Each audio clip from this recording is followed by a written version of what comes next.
আসসালামু আলাইকুম ওয়া রাহমাতুল্লাহি তাআলা ওয়া বারাকাতুহু। সুপ্রিয় ঈমান এন্ড ইসলাম ইনসাইডের পরিবারবর্গ, আশা করি আপনারা সবাই আল্লাহর রহমতে অনেক অনেক ভালো আছেন। আমরা আজ আলোচনা করব সূরা ফাতিহার 7টি পর্বের দ্বিতীয় পর্ব, সময়ের দরজায় 7টি পর্ব।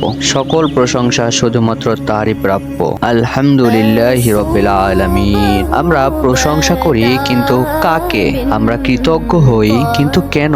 এক একটা নিঃশ্বাস, এক একটা আলো, এক একটা হারিয়ে যাওয়া মুহূর্ত, কখনো কি ফিরে তাকাই? বলেছি আলহামদুলিল্লাহ। আজ দ্বিতীয় দরজা খুলতে যাচ্ছে, তাতে লেখা আলহামদুলিল্লাহি রাব্বিল আলামিন। এই দরজায় আমি শুধু নতুন কিছু দেখতে যাব না, আমি দেখব আমি কিভাবে ভুলে গেছি কৃতজ্ঞতা। পাহাড়ের কোলে কুয়াশায় ঢাকা, পাহাড়ের কোলে কুয়াশায় ঢাকা এক গ্রাম। বৃষ্টির ফোঁটার নিচে ছোট্ট একটা কুঁড়েঘর, যেখানে এক কিশোরী রুকাইয়া, তার বাবা নেই, মা অসুস্থ।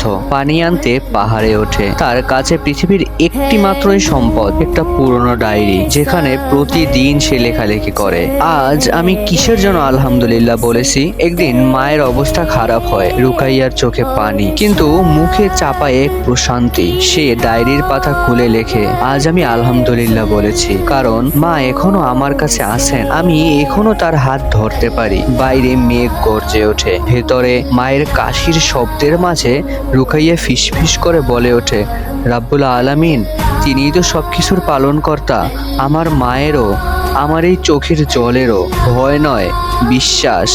এই আয়াত রুকাইয়াকে শক্তি দেয়, কারণ রব্বি শুধু দুনিয়ারই নয়, তার প্রতিটি জগতের রব। তিনি শুধু সৃষ্টি করেন না, তিনি লালন পালন করেন। ঢাকার এক ব্যস্ততম মোড়, ট্রাফিকের হর্ন, মানুষের ক্লান্তি। একটা বস্তির ভেতর কাগজ কুড়ানো ছেলেটা স্বামী, আজ খাবার জোটেনি, তবুও একটা ভাঙা আয়নার সামনে দাঁড়িয়ে মুখ ধুয়ে নেয়। এক ভদ্রলোক পাশ দিয়ে হেঁটে যাচ্ছিলেন।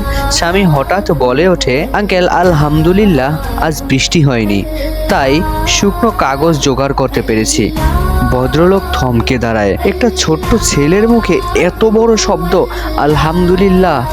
এই আয়াত আলহামদুলিল্লাহ একটা সত্য জানিয়ে দেয়, প্রশংসা তারই যিনি স্বামীকে আশ্রয় দেন, রুকাইয়াকে সাহস দেন, আর আমাদের মনে স্মরণ জাগান। জীবনের প্রতিটি ধ্বংসের মাঝেও যদি দেখি কেউ রয়ে যায়, সে হলো রব, যার প্রশংসা কখনো ফুরায় না।